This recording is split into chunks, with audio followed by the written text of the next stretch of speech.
Hervé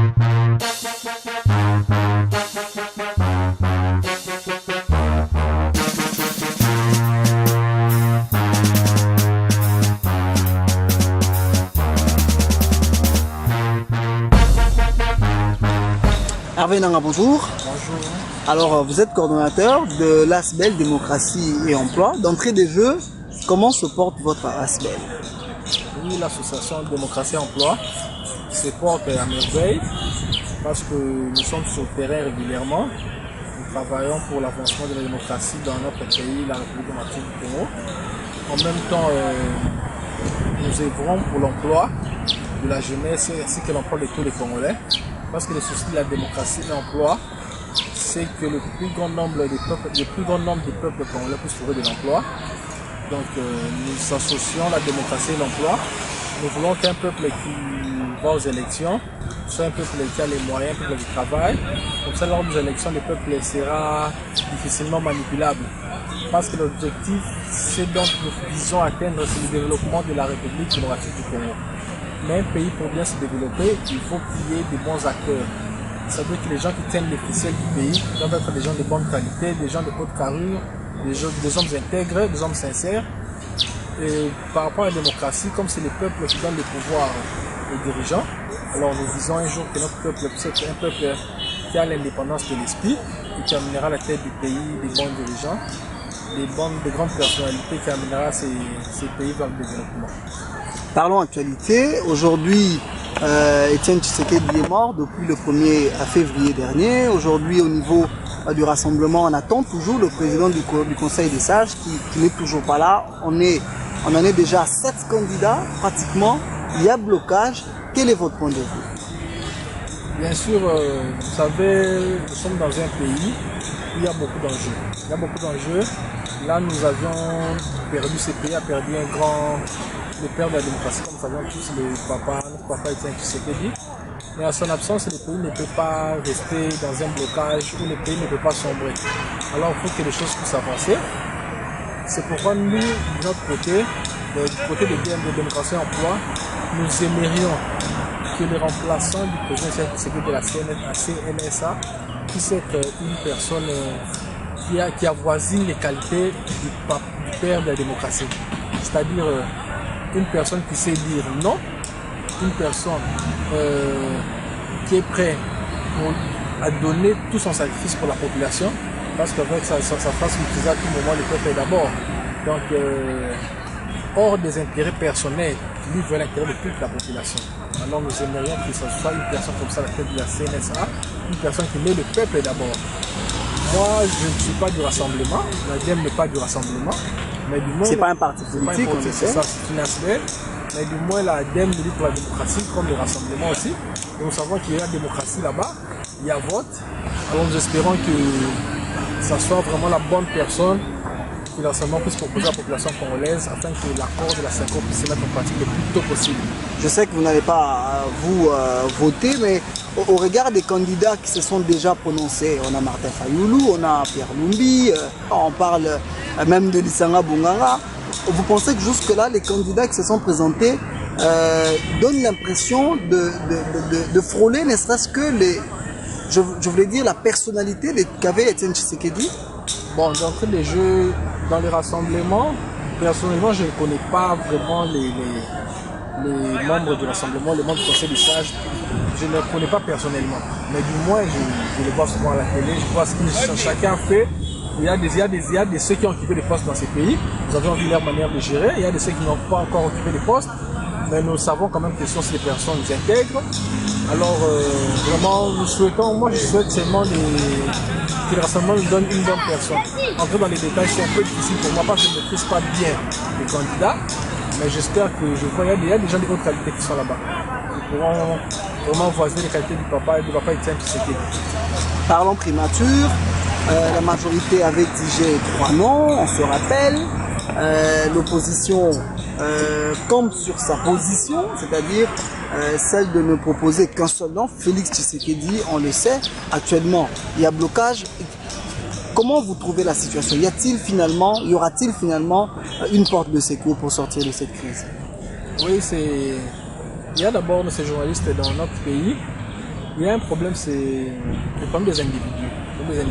Les problèmes des postes, tout ça. Bien que les postes, on sait tous dans ces pays, la seule manière de briguer les postes, de briguer la gestion du pays, c'est lors des élections. Quand vous êtes voté, vous occupez des postes. Mais concernant la primature, moi personnellement, je trouve aucun inconvénient que la majorité présidentielle ou les présidents puissent prendre carrément M. Félix Tshisekedi, le nommer comme Premier ministre. Je ne trouve pas d'inconvénient. Mais comme le président de sa part, il exige qu'il faut 3 noms, bon, je ne trouve pas aussi beaucoup d'inconvénients. Pourquoi le rassemblement ne pourrait pas peut-être voir comment trouver des arrangements dans son fort intérieur, voir comment aménager un peu. Est-ce aujourd'hui c'est un combat d'ego? Il y a un problème d'abord dans ces pays, c'est quoi? C'est dont j'ai toujours répété. C'est le problème de respect des textes.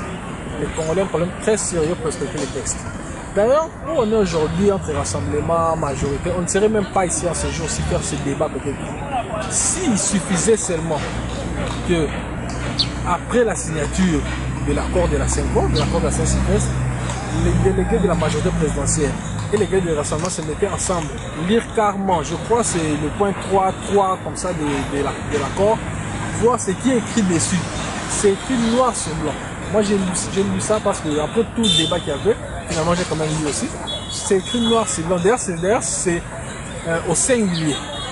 Le Premier ministre. Alors il suffisait simplement que les deux parties lisent seulement cette histoire-là, lisent seulement ces petits textes-là. On n'en serait pas où nous sommes aujourd'hui. En même temps, on nous ramène encore que c'est, parce qu'un peu plus bas, c'est repris, les présidents nomment par rapport à l'article 78 de la Constitution, tout ça. Donc la majorité a raison, parce que par rapport à l'article 70 de la Constitution, le président dispose d'un pouvoir discrétionnaire pour nommer le Premier ministre. Je ne sais pas, moi personnellement, dans ma Constitution, la Constitution que moi j'ai eu à lire, la Constitution de la République du Congo, j'ai pas vu où c'est repris pouvoir discrétionnaire. J'ai pas vu. Je ne sais pas, ça sort d'où, mais je ne sais pas. Mais comme la majorité présidentielle estime que le président a toutes ses prérogatives encore en ce moment ici, tout ça, et qu'il faut qu'on le présente 3 noms, bon, pour sauver le pays, pour ne pas bloquer le pays, par consensus, moi je trouve que peut-être il faudra bouger. Il y a même un message qui est passé hier ou il y a quelques jours passés, le message de la Senko qui dit non au blocage. Alors la Senko appelle tous les partis à faire des arrangements, à mettre un peu d'eau dans son vin pour trouver la solution. Parce qu'il y a un fait, c'est qu'en ce moment, le pays est totalement bloqué. Le pays est bloqué, les élections c'était prévu trop 12 mois, nous sommes déjà le mois de mars maintenant. Dans pratiquement 9 à 10 mois, l'année finie. Donc heureusement encore que la CENI fait son travail d'enrôler. Alors nous craignons que nous puissions arriver à l'échéance ou à la fin de l'année qu'il n'y ait pas d'élection. Parce que c'est le grand problème dans cet accord, c'est même pas le Premier ministre, c'est il faut qu'on ait les élections à la fin de cette année. Donc, bien que ça passe par la primature et tout, vous devez faire un effort. Les deux parties doivent faire un effort maintenant, soit carrément qu'ils reviennent clairement sur les textes, ils s'appliquent, soit qu'ils fassent des arrangements par-ci par-là, ils donnent le Premier ministre, le président nomme, et qu'on évolue. Alors aujourd'hui, par rapport aux accords de la Senko, on va organiser les élections en décembre 2017. On est pratiquement déjà au mois de mars, vous avez dit. Serons-nous en mesure d'organiser ces élections en décembre 2017? Bon, concernant les élections, il y a la CENI qui travaille. Je crois qu'il y a des spécialistes là-bas. Il y a M. Corneille Nanga, je crois que c'est un spécialiste dans la matière. Il a promis les élections pour la fin de cette année. Alors je crois que ça sera possible. Malheureusement, j'ai ouï dire l'autre fois, j'ai suivi le ministre du budget, il a dit qu'on ne pouvait pas financer, les élections, tout ça. Bon, après, il a encore changé. Il a dit qu'il a été mal compris. Tout ça. Moi, je crois qu'il pourrait avoir les élections. On dit que quand il y a la volonté, tout est possible. Quand on veut, on peut. Donc, quand on veut les élections, nous pouvons faire ça. Surtout pour la DEM, nous sommes des démocrates. La démocratie s'exprime par les élections. Nous voulons et nous devons tout faire. Nous allons même les pousser, nous allons tout faire ensemble pour qu'il y ait les élections à la fin de cette année, qu'il y ait alternance dans ce pays, que le peuple congolais ait au moins la première fois de voir l'alternance pacifique, afin de donner aux générations futures une autre image du pays, une autre image de l'avenir de ce grand et beau pays, que nous ne pouvons pas détruire parce que les uns cherchent peut-être à s'approcher, les autres cherchent à prendre le pouvoir. Donc nous devons faire la part des choses. Le pays n'a pas besoin pas seulement de ces individus, il a besoin d'évoluer. Demain, tout le monde passera, la majorité passera, le premier rassemblement passera, mais le pays va demeurer. Donc nous devons préserver les acquis élections que nous avions eu à faire pendant les 2 mandats passés. D'ailleurs, de ce côté-là, nous avons encore remercié le président de la République qui s'est impliqué personnellement dans les élections passées pour que ça puisse bien avoir lieu, bien sûr. Nous l'interpellons encore comme garant de la nation, tout ça, qu'il puisse encore s'impliquer davantage, comme ça s'est fait les 2 fois passées. Je pense encore cette fois, ça sera vraiment pour son honneur. Personnellement, moi, dans ma vie, j'ai eu à voter 2 fois. Je peux dire, si je veux parler un peu en réfléchissant là-dessus, je vais dire que c'est un peu grâce à lui que j'ai eu à voter 2 fois. Alors, je lui demanderai de me donner encore une 3e occasion d'aller voter. C'est une bonne chose pour nous Congolais, c'est une histoire que tous les Congolais aspirent. D'ailleurs, il y a les nouveaux majeurs qu'on enrôle maintenant là qui aspirent à aller pour la première fois dans l'urne pour donner aussi leur voix. Alors, à ce moment, j'interpelle le président de la République d'aider afin que ça puisse bien se passer, que les rassemblements, la majorité présidentielle puissent nous faire évoluer, afin que les objectifs de la DEM aussi puissent se concrétiser, qu'on puisse avoir l'alternance en vue d'emmener les bonnes personnes à la tête du pays pour que demain notre pays soit développé et les jeunes des concerts des grandes nations. Parlons sépulture d'Étienne Tshisekedi. Depuis le mardi dernier, on a pratiquement déjà commencé la construction du mausolée au niveau du cimetière de la Gombe. Je sens que d'abord c'est une histoire à louer, c'est vraiment, comment je peux dire, une concrétisation à louer. Lors de là par là, je remercie le gouverneur de la ville, M. Mouta, puis je crois la famille biologique du papa Tshisekedi et sa famille politique aussi. Nous, à la démocratie en plan, notre souci était seulement que notre papa Tshisekedi puisse être inhumé dans un mausolée, qu'on puisse mettre son corps dans un mausolée, faire un mausolée pour permettre à tous les Congolais, à toutes les générations futures de passer de temps à autre, voir et comprendre si aujourd'hui notre pays est dans la démocratie, qui a fait que cette démocratie puisse exister. Donc nous ne pouvions pas perdre notre papa comme ça. Et comme dans toutes les parties on a trouvé un endroit, c'est vraiment une bonne chose pour le pays. Mais seulement, je crois que nous sortons de l'impasse. S'il n'y a plus d'autre préalable, ça serait une bonne chose. Mais en tout et pour tout, ce dont nous voulons, c'est que nous sortons de ces problèmes, de cette impasse, mais en même temps que l'accord de la CENCO peut être appliqué quand on peut faire évoluer, afin que nous ayons les élections à la fin de cette année. On va terminer cet entretien. On va retrouver la démocratie et emploi, votre ASBL. Un dernier mot sur démocratie et emploi? Oui, la démocratie et emploi, c'est une association, c'est l'association de tous les Congolais. Les Congolais doivent savoir que c'est leur association. C'est l'association qui vient aujourd'hui pour entériner la démocratie en République démocratique du Congo. Nous venons justement pour parachever, continuer la lutte de notre papa Tshisekedi, parce que nous sommes démocrates de sang comme lui.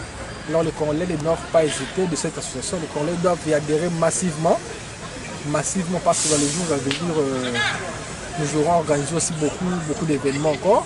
Donc les Congolais doivent faire confiance en notre association, ils doivent s'adjoindre à nous. Et ensemble, nous serons démocrates, ensemble, nous allons rendre notre pays un État démocratique et le pays ira de l'avant. En fin de compte, le pays sera développé. Un numéro de contact par lequel on peut adhérer au sein de l'ASBL? Oui, le numéro de contact. Tout le monde qui voudrait adhérer à l'association des près de loin. D'ailleurs, pour passer notre bureau, mais en passant, il y a les 082 44 49 219. 082 44 49 219. Puis il y a démocratie et emploi @gmail.com, c'est notre adresse email. Puis ils pourront aussi passer à notre siège pour s'enregistrer, acheter leurs cartes, tout ça. Tous les Congolais vraiment sont invités et sont bien attendus à la démocratie et emploi afin d'aller de l'avant ensemble et de finir par développer notre cher et beau pays, la République démocratique du Congo.